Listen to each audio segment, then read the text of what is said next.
Hello दोस्तों, wealth bazaars के इस नए वीडियो में आपका स्वागत है दोस्तों। जैसा कि आपको पता है, हम यहां एनालिसिस कर रहे हैं स्टॉक जो 2024 और आने वाले समय में के एक बेहतर रिटर्न दे सकता है। 2024 की स्टॉक एनालिसिस सीरीज का यह चौथा वीडियो है जिसमें हम स्टॉक का कंप्लीट फंडामेंटल्स एनालिसिस कर रहे हैं। साथ ही जानने का कोशिश करेंगे कि क्या वह स्टॉक इंडेक्स को बिट कर पाएगा। हम यहां एक डीप एनालिसिस करेंगे जिसमें जानेंगे कंपनी करती क्या है, कंपनी का प्रोडक्ट क्या है, किस सेक्टर से बिलोंग करती है, उसका फ्यूचर क्या होगा। अगर आपने हमारी सीरीज के पहले के 3 वीडियो मिस किए हैं तो कृपया उन्हें जरूर देखें, जहां हमने स्टॉक एनालिसिस को विस्तार से कवर किया है। और हां, अगर अब तक आपने हमारे चैनल को सब्सक्राइब नहीं किया है तो कृपया चैनल को सब्सक्राइब और लाइक करें। चलिए वीडियो को स्टार्ट करते हैं और इस सीरीज के इस चौथे स्टॉक को एक्सप्लोर करते हैं जो 2024 और 2025 में बेहतर रिटर्न्स दे सकता है और आने वाले समय में एक मल्टी बैगर साबित हो सकता है। तो उस स्टॉक का नाम है एजिस लॉजिस्टिक्स लिमिटेड। एजिस लॉजिस्टिक्स लिमिटेड भारत की एक प्रमुख कंपनी है जो तेल, गैस और रासायनिक लॉजिस्टिक्स सेवाओं में काम करती है। साथ ही निजी क्षेत्र में एलपीजी के सबसे बड़े आयातकों को संभालने वालों में से एक है। कंपनी अपने हाई-टेक तरल और गैस टर्मिनलों के जरिए काम करती है जो भारत के मुख्य बंदरगाहों पर स्थित हैं। इसकी रसायन और पेट्रोलियम उत्पादों के लिए 15,70,000 किलोलीटर और एलपीजी के लिए 1,14,000 मीट्रिक टन की भंडारण क्षमता है। 1956 में स्थापित एजिस समूह का मुख्यालय मुंबई में है और यह बॉम्बे स्टॉक एक्सचेंज बीएसई और नेशनल स्टॉक एक्सचेंज एनएसई पर सूचीबद्ध एक सार्वजनिक कंपनी है। एलपीजी के अग्रणी भूमिका के साथ एजिस भारत में एक मजबूत पहचान रखती है।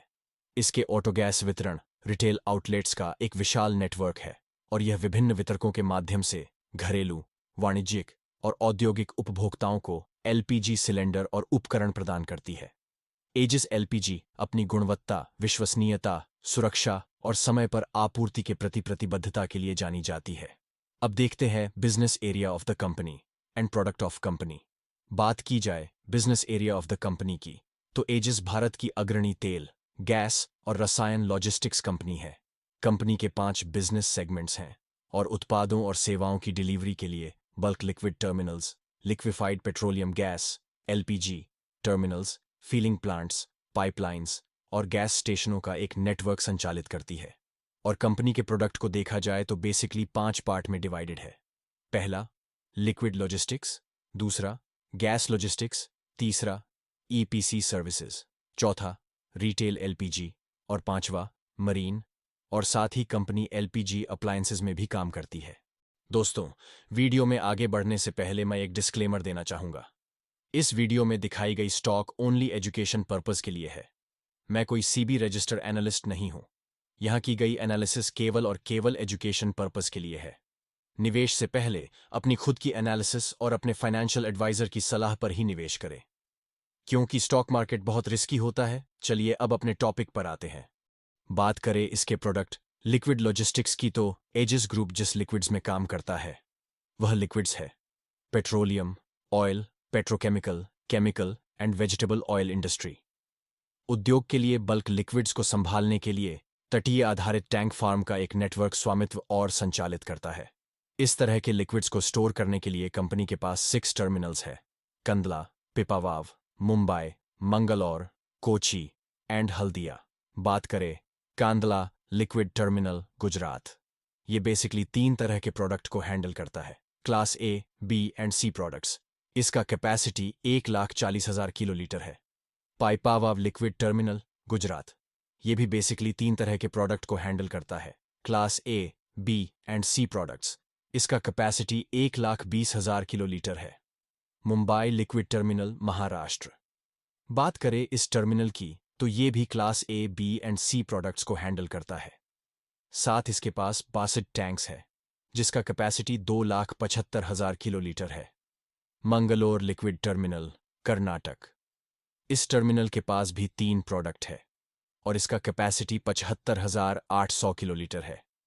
कोची लिक्विड टर्मिनल केरल, इस टर्मिनल की बात करें तो कैपेसिटी 51,000 किलोलीटर है। साथ ही इसके पास 20 स्टोरेज टैंक है। और बात करें Haldia liquid terminal West Bengal, इस टर्मिनल के अकॉर्डिंग ये टर्मिनल केवल सी क्लास के लिक्विड्स में डील करता है। और इस टर्मिनल के पास भी लगभग 1,77,000 किलोलीटर कैपेसिटी है। अगर देखा जाए एजिस ग्रुप के दूसरे प्रोडक्ट गैस लॉजिस्टिक्स को, तो एजिस ग्रुप एलपीजी और प्रोपेन जैसे लिक्विड पेट्रोलियम गैसों की सोर्सिंग और डिस्ट्रीब्यूशन में एक प्रमुख खिलाड़ी है। एजिस ग्रुप भारत में प्रदान की गई सेवाएं, उत्पाद योजना, सोर्सिंग और शिपिंग से लेकर प्राप्ति, स्टोरेज और डिस्पैच तक के संपूर्ण सप्लाई चेन मैनेजमेंट को कवर करती हैं। एजिस ग्रुप सालाना 3 मिलियन मेट्रिक टन से ज्यादा की एलपीजी को हैंडल करता है। इस तरह कंपनी के पास 4 गैस टर्मिनल है। पहला, मुंबई गैस टर्मिनल, महाराष्ट्र, जो कि ऑपरेशनल है सिंस 1997 से। दूसरा, पीपावाव गैस टर्मिनल, गुजरात, जो 2010 से काम कर रहा है और आज यह अपना सर्विस प्रोवाइड कर रहा बिग कंपनी को, जैसे कि HPCL, IOCL and BPCL, RIL, OPaL and BCPL. तीसरा, Haldia gas terminal, West Bengal. इसका कमीशन रिसेंटली 2017 में हुआ था। चौथा, Kandla gas terminal, Gujarat, presently under construction with a view of catering to oil marketing companies. इसका कमीशन 2022 में हुआ था, एज पर कंपनी वेबसाइट। बात करें इसके ईपीसी सर्विसेज की, तो ये कंपनी 3 तरह के सर्विस से अपना रेवेन्यू जनरेट करता है।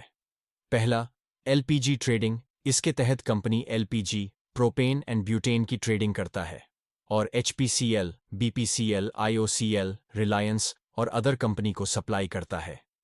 इस तरह ईजिस लॉजिस्टिक्स लिमिटेड के पास ऐसे बिग प्लेयर कस्टमर्स हैं। दूसरा, एलपीजी थ्रूपुट सर्विसेज। इस सर्विस के द्वारा कंपनी अपने टर्मिनल को यूज कर पब्लिक सेक्टर ऑयल कंपनीज को अपना सर्विस देती है, जिससे कंपनी को अच्छा प्रॉफिट होता है। बात करें तीसरे सर्विस की, bulk industrial supplies and installations. इस सर्विस के द्वारा company storage and usage installations provide करता है, जो कि इंडस्ट्री के लिए होता है, जिसमें एलपीजी, प्रोपेन एंड ब्यूटान जैसे गैस प्रोवाइड करती है। इन गैस का demand steel industries, automotive, ceramics, glass, pharmaceuticals, aerosol, paper and textile industries में होता है। इस तरह कंपनी अपना बेस्ट सर्विस देती है। अब देखते हैं कंपनी के चौथे product, retail LPG. Retail LPG product की बात करें तो कंपनी वेरियस टाइप के एलपीजी सिलेंडर डोमेस्टिक यूजर्स के लिए सेल करती है, जिसमें होटल के लिए, होम के लिए और इंडस्ट्रीज यूज के लिए एलपीजी गैस प्रोवाइड करती है, और कंपनी ऑटोमोटिव के लिए गैस स्टेशन भी प्रोवाइड करती है।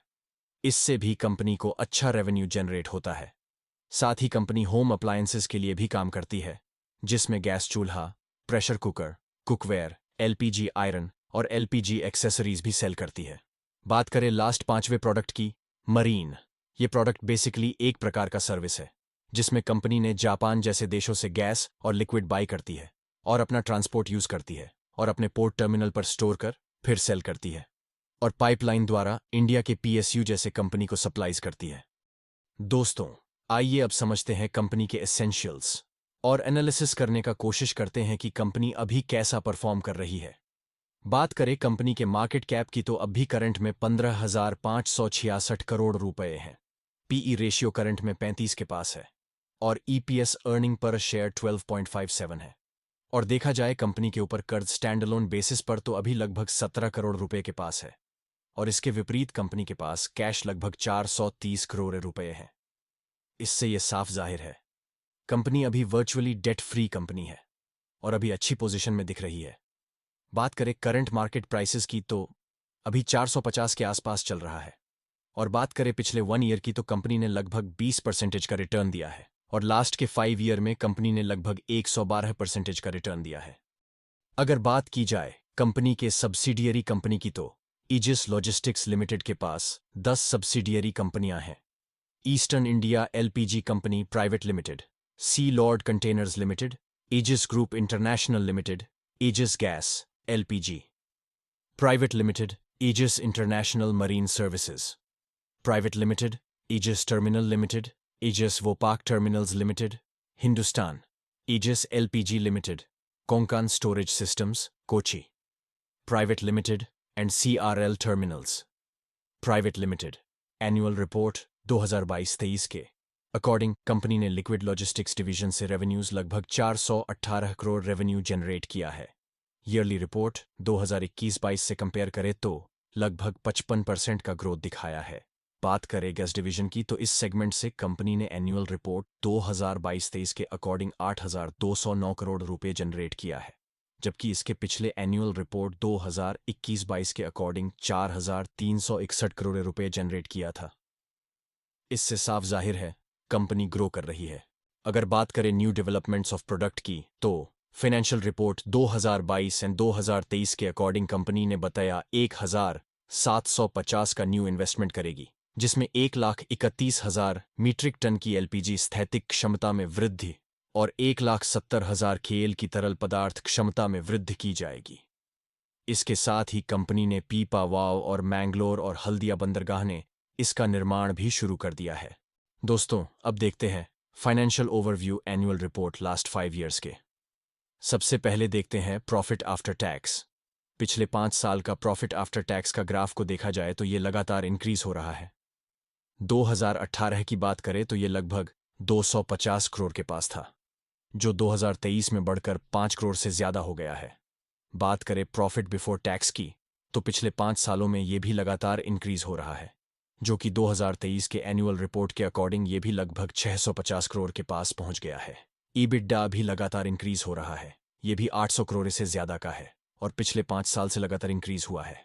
बात करें पिछले 5 साल की अर्निंग्स पर शेयर की तो इसमें भी लगातार इंक्रीज हुआ है। 2018-19 में लगभग 6.5 था, जो 2023 में बढ़कर लगभग 13 के पास पहुंच गया है।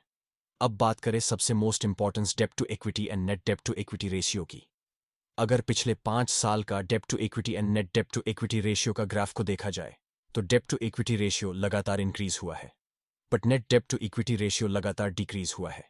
ये किसी भी कंपनी के लिए अच्छा माना जाता है जिसका नेट डेब्ट टू इक्विटी रेशियो लगातार घटता है। पिछले 5 साल का ऑपरेटिंग रेवेन्यू देखा जाए तो 2018-19 में 5,615 करोड़ के करीब था, लेकिन 2022-23 में 8,627 करोड़ हो गया।